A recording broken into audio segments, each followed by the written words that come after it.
This podcast is part of the SJ Network. Go to s-j-network.com for more great podcasts and for contact information on publicist Steve Joyner. I'm very excited about today's screening room. Jill Whelan is today's guest. She's had such an interesting career from The Love Boat to Take It From the Top. So if I was on the Love Boat, which character do you think I'd be? That's easy. You'd be Gopher. Why is that? Because I'm handsome and charming? No. It's because you have large teeth, and you always look like you crawled out of a hole. Attention, rebels of the Sherpalution. Today's podcast is being brought to you by Audible. You can get a free audiobook download and a 30-day free trial at www.audibletrial.com/Sherpa. There are over 180,000 titles to choose from for your iPhone, Android, Kindle, or MP3 player. And now Mr. Bruce will lead you into the Sherpa Chalet. As a reminder, throwing water balloons, or people, off the cliffs is strictly prohibited. Coming to you from Sherpa Chalet in beautiful downtown Mount Podcastia, it's time for entertainment interviews in the Sherpa screening room. Grab an aisle seat and a bucket of popcorn, but don't crunch too loud or you'll miss the show. Now, here's your host, Jim, the podcast Sherpa.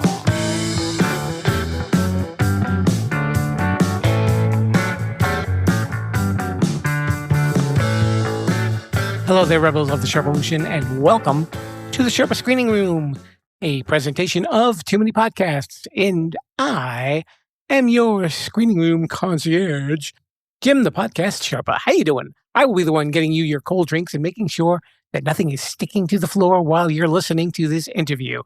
And what an interview it is today. Very excited to speak to this lady. Her name is Jill Whelan.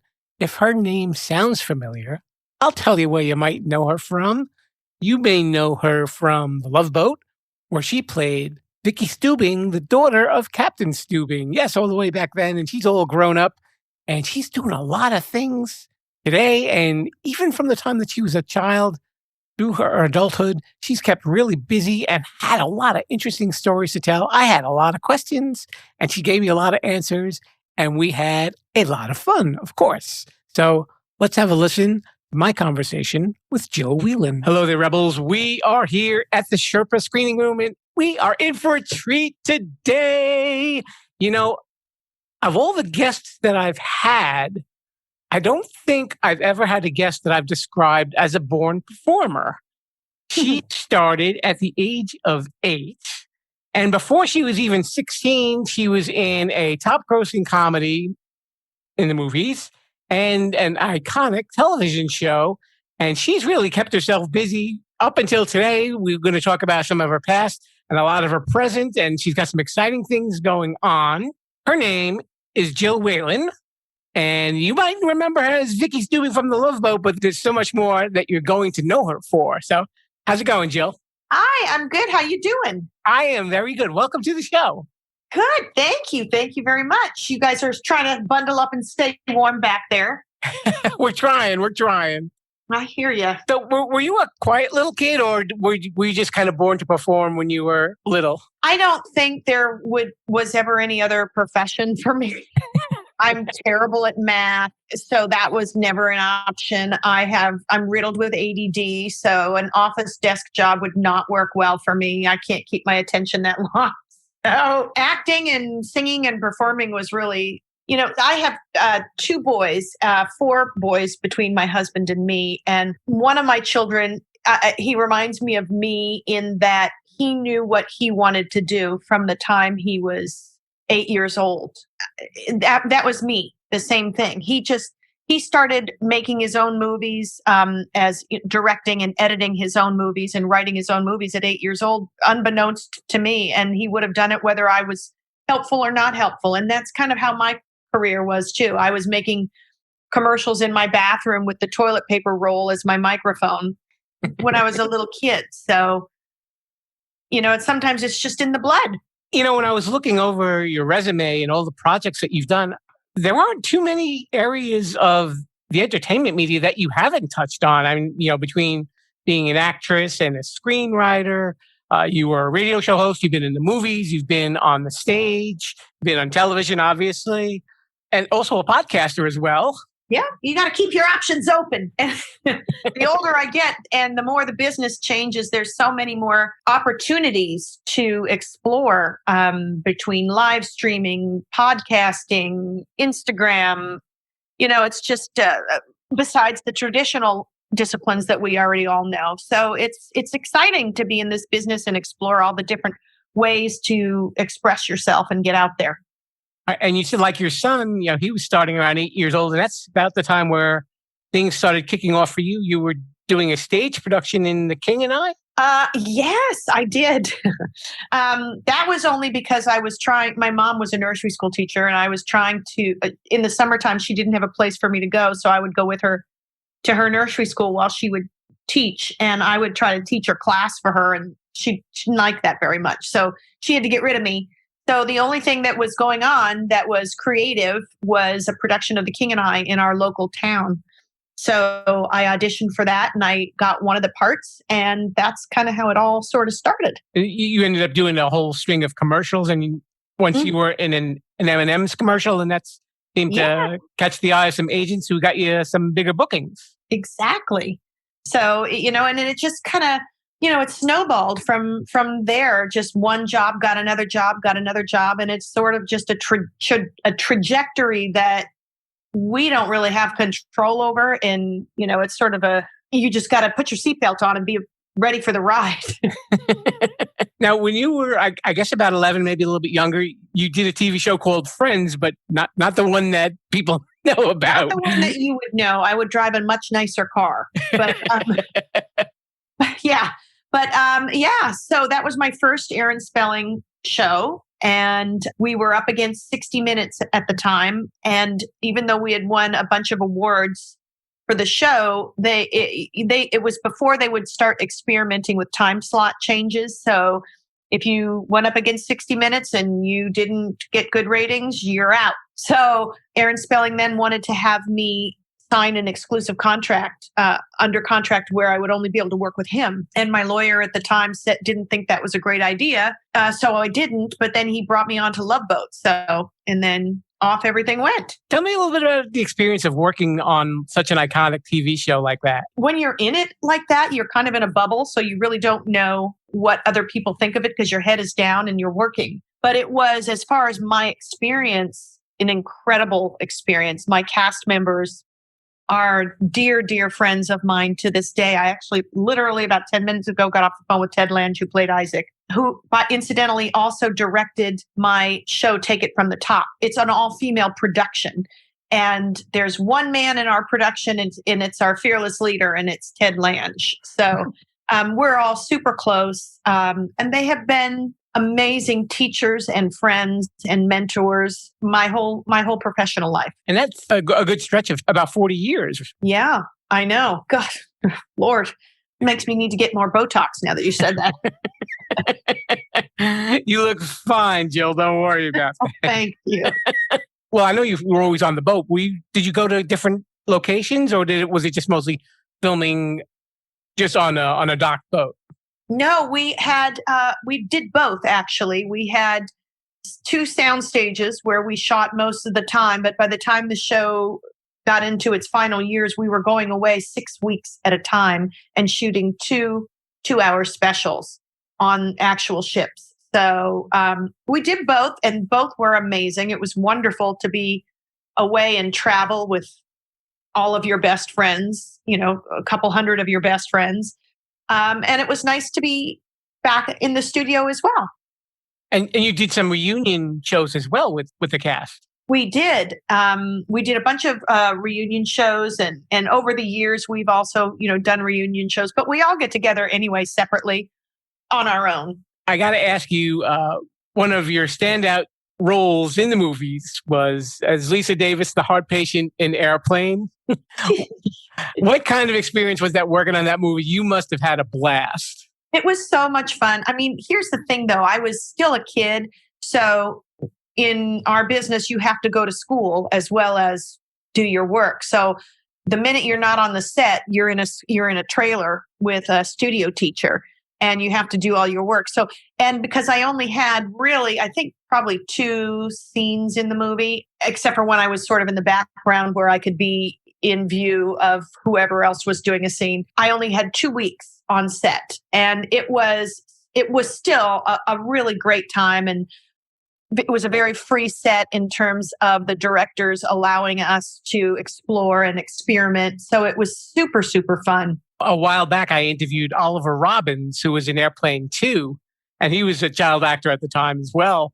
And he was saying when we were filming, he said the crew was laughing the entire time. He said, and watching that, considering that they had to hear the same jokes over and over again and they were still laughing, he said, I had a really good feeling about how well this comedy was going to go over.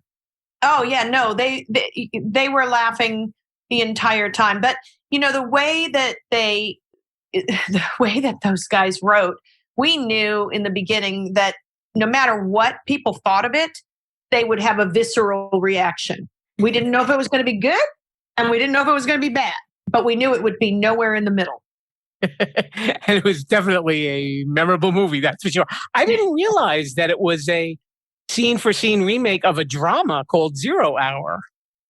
Oh, I always thought it was Airport 77. No, if you actually, this was another classic movie, and it's got like Ted Stryker, and a lot of the same things are happening, in the course of this movie, which was just like a straight drama.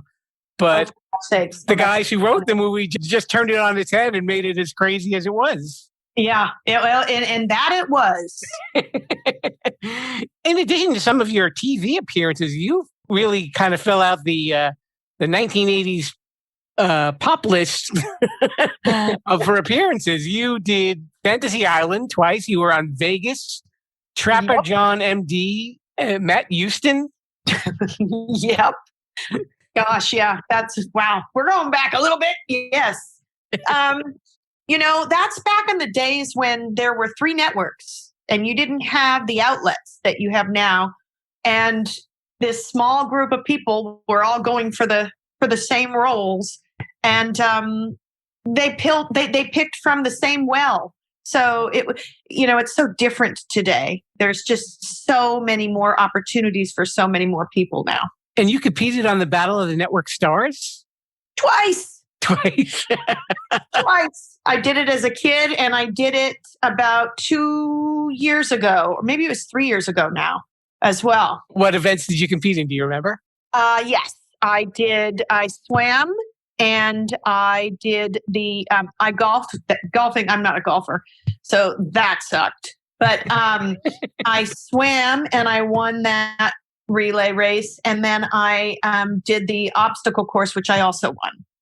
That's great. Yeah, not bad for 50. Did it feel kind of weird going back after all that time, or? Yeah, I think it kind of felt weird. I mean, it was fun. I was just worried because I was probably one of the older ones, and I was like, how am I going to compete with all these kids? But I'm very competitive. And my husband was there, and he's a NFL player, football player, quarterback, and he's very competitive. So I really felt the pressure on myself to just go all out. So I did, and that was fun. It was very fun. Now, when you weren't doing acting, you were actually still involved in entertainment. You were an event producer at Madison Square Garden? Yeah, I was. When I finished Love Boat, I went to college in England, and I came back to LA and thought, no, I still don't like it. I moved to New York, and I had one friend in New York, and she worked at the Garden, and she said, if you really want to empower yourself in the business, you need to know the other side of it. So I started out there as a runner and just doing grunt work, which was fine, and ended up creating a kind of a niche there for myself, because I grew up in the industry and I knew all the IATSE rules, and I knew, the amount of time you could work on a set when they would bring in television cameras and do the ESPY Awards, or if they would do the Essence Awards, or whatever it was that they did that involved television. Because I grew up with the rules and knew them like the back of my hand, I was their liaison between the television companies and the Garden. So that was kind of how, and it was an awful lot of fun. And then the other behind the scenes I did is I worked in a newsroom as an assignment editor. And then I moved over to the investigative team. So that was another fun thing. You were an investigative producer in LA, right? Yeah. Which did you prefer, behind the camera or in front of the camera? I like both for different reasons. I still love performing, but I also love the creative side behind the scenes as well. It's like there's a puzzle that you have, and you have to. Producing is just problem solving more than anything else. Raising money and problem solving, and I love that side too. I'm a huge fan of other people's talent, and to create something to show somebody else's talent and watch them do well, is totally my jam. I'm looking over some of your appearances. You were on The Weakest Link, and you were not The Weakest Link. No, I won The Weakest Link. I beat Mackenzie Phillips and Rerun from What's Happening. So there's that.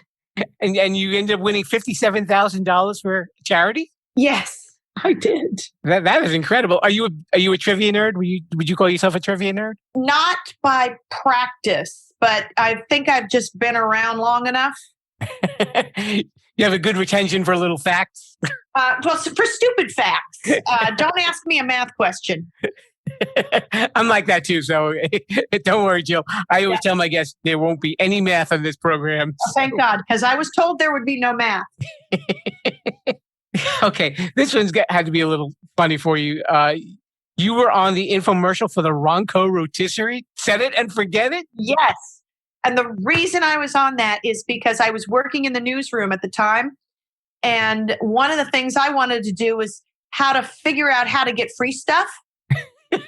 So I thought I created this segment where I would test out infomercial products and see if they really promised to be what they were supposed to be. And the thing was, I already had the Ronco Showtime Rotisserie and Barbecue, which is what it's called. And I was in love with that thing. I used to I cook a lot. Okay. And I used to bring it to my friend's house and cook dinners for them on this, which I would bring it with me. And so I decided to do the Ronco thing. And I thought, well, maybe I'll still get a free oven. So I called the production company, and Ron, the guy who is Ronco Peel, mm-hmm. I spoke with his assistant, his secretary, whoever it was. And they said, yeah, no, Ron would totally love to be a part of that segment. But, we were not going to send you an oven, but you can come up to Ron's house, to his production office in the house, and he will do it. He'll do the whole thing for you. And for me, that was like going to Mecca. I was so excited. So I went up there and I started telling him about all the things that I cook on the machine. And he finally said, God, you love this machine as much as I do. Maybe you should be in my next infomercial. And for me, it was just a lark. I didn't even care if I got paid. I didn't care one way or the other. For me, it was just hilarious that my most favorite thing on the planet, I would be in the infomercial for. And that's why I did it. So you truly could set it and forget it. I totally could. I set it and forget it the other night. I love it.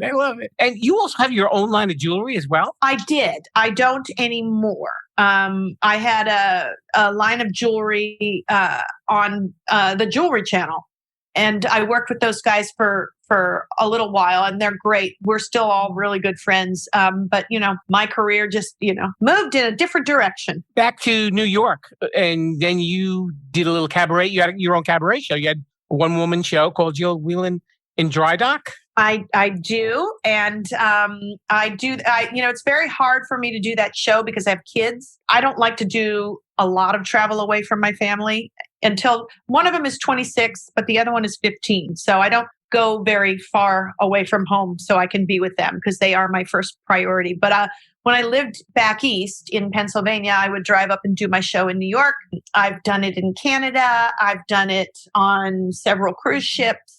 I may be going to Michigan this summer to do it. We'll see how that all works out.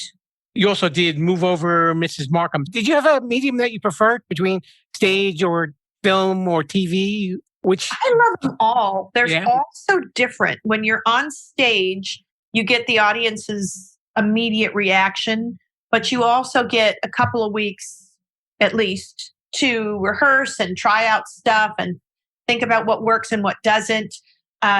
When you're doing television, it's much quicker than that. film is a little slower than television. So it's a little bit more like theater in that you have more rehearsal time. And depending on what television medium you're in, if you're in a soap opera, I mean, you barely walk on the set and they say action and you're recording. TV shows, you have a little more time. So it's all, there are variations on all of it, and they all have things that I like about each one of them.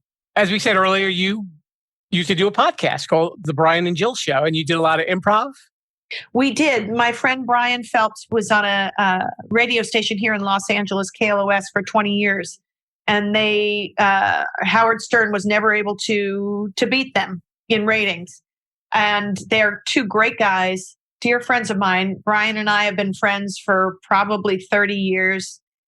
I would help him write jokes and we would hang out as friends. And when his partner, Mark, decided that after 20 years he wanted to retire, Brian called me and said, would you be my partner at KLOS on this radio show? So we were there, we were ready to sign the contract. And the night before, he was like, I can't get up at this hour anymore. Somebody else wanted us to do a podcast. And he said, let's just do the podcast instead. So we did the podcast instead. Did you enjoy podcasting? It's definitely a different kind of medium. We did. The way that we did it, I mean, it felt very much like doing a radio program in that we had live people calling in. We had our producers producing sound ups and things like that for us. So in that regard, it was really fun. But I loved being able to come in without makeup every day. That was one of my favorite things. I know what you mean. I interviewed somebody before. When I emailed her, I said, this is just audio only. I'll be the one in feety pajamas. So just be comfortable when you come to the show. I know. It's so great. I am in my pajamas as we speak. There you go. That's right. Comfort. That's the most important thing at the Sherpa screening room. Oh, good. Well, then we're in. I need a sponsor who sells comfy clothes. This way I could be like, and you can wear it while you're on a podcast. Just boom. Instant slogan. I get it. I find it interesting that the things that you did in your younger life really have come full circle. In 2015, you became the Princess Cruise Line Celebrations Ambassador. Yes, which I'm still doing, and it's so amazing. They're such a terrific company, and I can't wait. I literally can't wait till we get back to service with the cruise industry because I miss it so much. It's one of my favorite ways to travel. They're a great company, so I can't wait. Do you have a favorite cruise destination? Oh, gosh, it's so hard. The first thing that always comes to my mind is the Mediterranean. That's always my first thing. But I love Australia so very much. The one place I haven't been to that I really want to go is Dubrovnik. I have not been there, and I really, really want to go. I love Asia. I just love travel, and I love people, and I like getting to meet new people and immerse in different cultures. So I'm a very curious person by nature. That's not really the only part of your younger years that really has come back, because now you're involved in a TV show called Take It From the Top. You want to talk a little bit about that? Sure. Take It From the Top is a show that I've written and produced with my partner, Leah Mangum, whose husband is Jonathan Mangum, who, if people happen to like Let's Make a Deal, he's the co-host with Wayne Brady on Let's Make a Deal. And he's also on Whose Line Is It Anyway? So the whole improv thing still goes. That's another through line in my life. And Leah is my writing partner, and we just decided to write a story that was very, very, very loosely based on my life about a child star who grows up, gets married, that has 2 children. That marriage is unsuccessful. She meets a very wealthy older gentleman and is living the high life. And then he dies and leaves her with no money because he's made so many bad business deals that now the only thing that he's left her that hasn't been taken by the government or by other creditors is a rundown strip club in downtown LA. So she decides that she is going to turn this strip club that has an apartment upstairs where she and her kids now have to live into a cabaret. And so that is the basic storyline. And we shot 1 episode before COVID hit. Then we have been shooting some more episodes in much smaller 5 to 7 minute shows that we've put on YouTube, because people tend to want to watch just little bits. So that's why we've compartmentalized them into like 5 to 7 minute episodes. But because of COVID, we've been trying to shoot them. People have had to shoot them from their own house on their own iPhone. So Leah and I will write, and then everybody will submit their footage. And my son, thank God, is an editor. So he edits it all together and tries to make it look as cohesive as we can, considering we're shooting on iPhones from our houses. And that's kind of where we are right now until we can get back out there and pitch and get this thing sold. And as you mentioned, it's directed by Ted Lange. Yeah, and Ted Lange is our fearless director. And Bernie Kopell is in the show as well? He is everybody. Actually, I've written a cameo for everybody. We haven't shot it yet, but I have a fun cameo. The only one that I've shot is with my TV dad, Gavin MacLeod. He's done his, and he's adorable. And so the other ones we haven't shot yet, but we will be shooting them soon, now that the holidays are over. It must be funny working again on a television project with people that you did 40 years ago, and you probably just stepped right into it like it was yesterday, right? Yeah. We did a reunion a couple of years ago, not on television, but we did a reunion cruise for Princess. It was the 50th anniversary of Princess Cruises. So we all came in together to do that. Ted Lange and Fred Grandy wrote a couple of little vignettes for us to shoot while we were actually on the ship. And it just so fun to get back there and do it with everybody. And I have to say, the best part was we kind of felt like kids who'd been left in the basement without a parent to tell us what to do, because we didn't have an official director. We directed ourselves, and it was so much fun. We had a blast. I don't know if it's on Princess Cruises' website or if it's on YouTube, but gosh, it was fun. Do you have any other projects coming up, Jill? I have lots of things that I'm working on in a producer capacity, but Take It From the Top right now is, and my work with Princess Cruises are the only things that I'm doing right now on camera, because, it's COVID. So it's been really hard to do much more. Yeah, I get to hear that from every other actor that I've gotten to speak with. We want that word to be banished from the English language pretty soon. Hopefully one day it will be. I'll keep my fingers crossed. Wasn't there something about a reality show about pit crews? Oh, yeah. Well, this is one of the shows that I created called Pit Wars. As soon as we have the opportunity, we will be pitching it to some networks. And I have a couple of other shows as well that are also in development and waiting to find a home, which we will as soon as COVID is over. So there's lots of fun stuff that I'm doing. And I have lots of cooking and DIY stuff on my Instagram. We're keeping busy. Where can people follow you on social media? Because Take It From the Top sounds like so much fun. I want to kind of plug that too, so people... Oh, thank you. Well, Take It From the Top is, right now, we just put it on YouTube. We had it on Facebook for a while, and we had it in too many places. So now we've just tried to migrate everything just to a YouTube channel. So if people look up Take It From the Top, Jill Whelan, they will find the episodes. And that's where they are. I'm also on Instagram, Real Jill Whelan, and same with I'm Whelan Jill on Twitter, Facebook. It's just Jill Whelan. So that's where I am. Fantastic. Well, I want to say thank you so much for all that you've done. Really, you've brought so much entertainment to people over the years, and you're still even younger than me. So you've got a lot more gas in you than I do, my friend. Well, here's to living a long life. That's right. And we'll get rid of that C word that rhymes with COVID. Exactly. Let's get rid of that. So Jill, thank you very much. Thank you so much. Pleasure to talk to you. Stay safe, stay healthy, and here's to the next time. Let's get back to the Sherpa. Sorry about that. 1,000 thanks to today's guest, Jill Whelan. And you know what? I got a confession to make. Leading up to the interview, I had the theme to the Love Boat stuck in my head for a couple of days. But you know what? I also checked out her new show, Take It From the Top. And that's got a really catchy theme too. So that got stuck in my head for a couple of days. So check that show out. You're really going to like it. And speaking of stuck in my head, well, next week we're going back to Too Many Podcasts. And our guest, he hosts a show called stuck in my mind. His name is Wise, and he's a really cool guy. We had a lot of fun in our conversation, and I really enjoyed speaking with him. I think you're going to enjoy listening to that conversation. He's a real motivator and just an all-around cool guy. So till next time, thanks for coming by the Sherpa Screening Room, and we'll see you next week. Viva la Sherpalution. Okay, Mr. Bruce, grab the door. I'm on my way out. There's a ship in the harbor that's waiting for me. Yes, right outside Mount Podcastia. What a perfect place for a harbor. Bye, everybody. Thanks for listening to the Sherpa Screening Room. Don't forget to subscribe, rate, review, and share this podcast. I'm Mr. Bruce, and this has been a Sherpaloo Studios production. Viva la Sherpalution!